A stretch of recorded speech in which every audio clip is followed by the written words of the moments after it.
Today I'm going to show you how to make ice lollies only using fruit. You will need 600 grams of fruit. I have used frozen fruit, you can use fresh.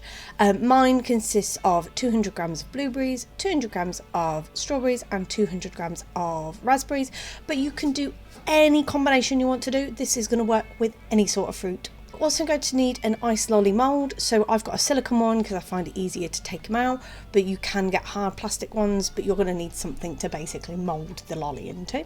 And my ice lolly mould comes with the sticks already, but if you had one that didn't, you would need an ice lolly sticks as well.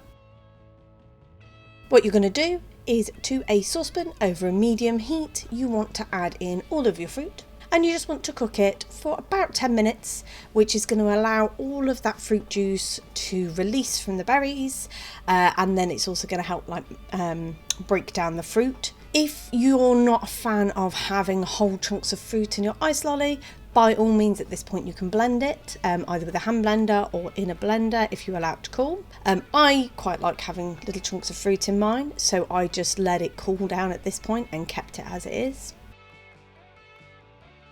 And you're simply going to put your fruit mixture into each of your ice lolly moulds. If your fruit doesn't quite fit the mould and it's just a little bit short, I just top the top up with water, but I do find 600 grams of fruit does fit these moulds quite nicely. And then you're going to put your moulds into the freezer, and you're going to leave in the freezer as long as it takes to freeze them.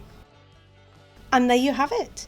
That's how you make fruit only ice lollies.